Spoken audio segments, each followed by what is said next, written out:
I'll read through this in my best speaking voice. The policy, commitment and responsibility are essential skills in life. They are also essential skills learned and implemented in high school level musical ensembles. While attendance is a requirement, we understand that there are events that will require a member to be absent.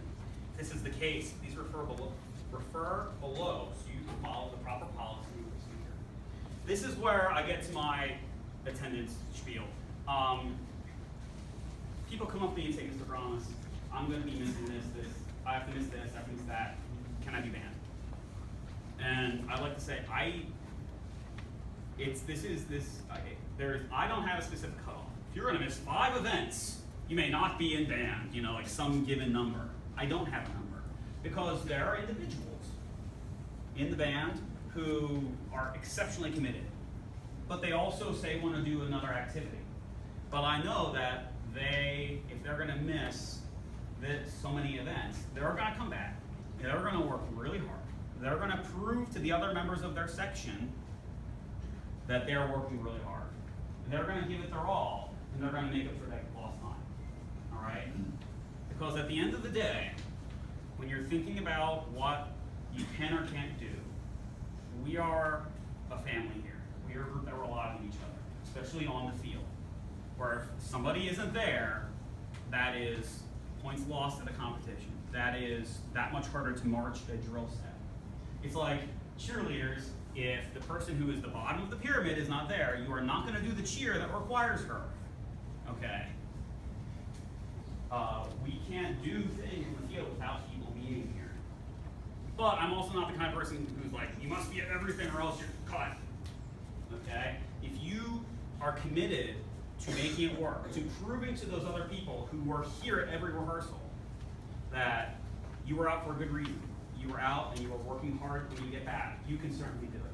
But this is not a situation where you can say, I'm going to be out, to go jet skiing on the river, and then I'm going to come back and everything's going to be great. Okay? We also live in the age of social media where my old school I had a young lady who told me she was sick, and then there was like pictures of her eating ice cream at Dairy Queen, and that was a trauma experience. So you just need to know what's acceptable. Are you going to be able to do that? Because we have some individuals who do some really great things, some track and field people who do different sports, and they had to miss a couple of rehearsals, but they came back and worked really hard. And I see really great parents who looked at the schedule way ahead and sent me lists of times and dates, and they knew everything. Okay, that's what I appreciate. If we're in advance for items, okay, and I'll get to that in a second. How we tell that we're in advance, how we schedule absences. That's good because I can plan ahead. I can figure out I'm probably not going to do the drill set, that requires Jess if Jess isn't going to be here. Like that one set where everybody is like next to her and she's not here, everything falls apart. Might not want to do that the day Jess isn't here, okay? And if Jess told me like that day, I'll be like, oh wait, what am I going to do now? All right? So that's where it's important because what you do as an individual, you might not think it affects others. And that's one of the greatest things about band and marching band. It proves to you, it shows you in real life that you matter a lot, and we care about each other. So, moving down the page, and I'll talk about this at the end of here, the scheduling agreement. For all band ensembles, schedules will be provided, as well as a copy of this handbook and other required paperwork prior to or during the first rehearsal. So tonight, when I'm doing the blue sheet, yellow sheet here, students will then be required to sign a handbook contract and schedule agreement stating that they have received the schedule and will be at all scheduled rehearsals. If there is a conflict, it must be communicated at this time before the student participates in further rehearsals. So like this is when you return the paper, you're going to tell me, I'm not going to be at that competition, okay? So I know ahead of time. Things that you know of right now. Yes, there will be things that come up. You're not going to say, we'll get flu on October 30th. Okay, I don't know who schedules those things. But like trips, as some people know if weddings are coming up, different situations like that. If there's things that come up, there's a doctor's appointment, and I know what it's like to be at the doctor where they only give you one date and it's like that date, okay? Well, I'm going to trust you and your judgment to say, Mr. Gromis, I tried really hard to get another date and it didn't work. not I called in and they gave me this date and I just took it because it's okay kind of thing. But when we look at the schedule agreement, it's just asking for all the conflicts that you know of right now. Next, the next piece of paperwork is the absence form. And this is new this year, and it's really cool for me because I'm super organized and I like organization. So I hope you like it too. Absence form. Students must submit an absence form at least 2 weeks prior to anticipated absence. The director or staff members will then determine if the absence is allowed based on the provided criteria. Students will receive a copy of the form after a decision has been made. It sounds very formal. It is not. You need a doctor's appointment. You're going to the doctor. You're going to miss a rehearsal. Just so I know, and I have a piece of paper in my hand, you fill out a little form saying, going to be at the doctor's appointment, parent signs, student signs. I say, great, doctor's appointment, and I return it to you. It's not that serious. It's just so I have something in writing that I know. Because all I know is last year I got emails and people told me this at a football game, and I'm like, oh yeah, that's when I need organization. So I just need that paperwork. And it also helps if someone says, they were in that rehearsal, I could be like, they have an excused absence, I signed the form. And you have proof there that Mr. Gromis excused you, okay? That you wrote, that reduces drama because I have that written, I wrote on that you're excused and you don't need to be at rehearsal for a valid one, all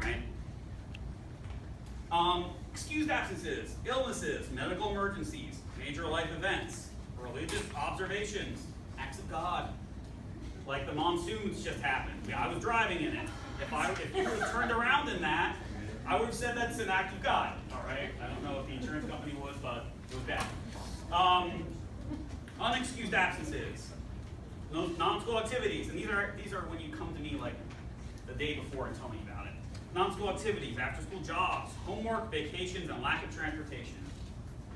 If you need help with transportation, the boosters will help. Anybody in this band will help. Okay? Please tell me in advance, don't call my office 5 minutes before rehearsal's going to start and say I'm stuck at home. Okay, I'm not sure if I can help you then. But what I want to be able to help you, if there is some sort of transportation assistance we can offer, we will help. We want everybody to have opportunities in this band. You can read the comments on unexcused absences, at rehearsals, and the one last thing is other activity conflicts. If you are part of a sport, if you are part of an activity that you know is happening consistently and will affect your ability to participate, talk to me about it now, okay? If we know ahead of time some of those items that were in the unexcused category, and you can prove to me that we are sharing time, we'll talk about it and make it work. If someone comes to me and says, Mr. Gromis, I am part of the Quidditch team, they rehearse every Wednesday, and I'll be missing every Wednesday rehearsal. And I would look at you and say, that's not really fair, so you're going to every single one of your Quidditch rehearsals, and you're missing all of mine. That's a little rough, okay? You need to show, and that's going to be tough. And that's not just for me, that's tough for other members of the band who are going to look at you and say, that's not fair, why are you doing this? I'm here at every rehearsal, and you think that you just want to go off to your Quidditch rehearsals on Wednesdays and not care about what's happening here. That's a bad image. It's bad for me, and I know it's bad for members of the band. But if you come to me and say, hey, Mr. Gromis, I might leave that rehearsal early and come to yours late, is that okay? Or I might go this Wednesday and then not that Wednesday. And prove to me that not just me, the rest of the band, that you are sharing time, that you're making it work, that you're working hard. That's what's important, okay? Because, again, it's not just me, it's the people that you're working with. And they care a lot about the band. People in this room who are returning care a lot about being in band, being here, and just doing very well, putting on a good performance and being proud of what you do. And you don't want to put them in a situation where they feel like they're being brought back by missing, okay? So that is the end of my attendance spiel, and I did it halfway through, so we're in good shape.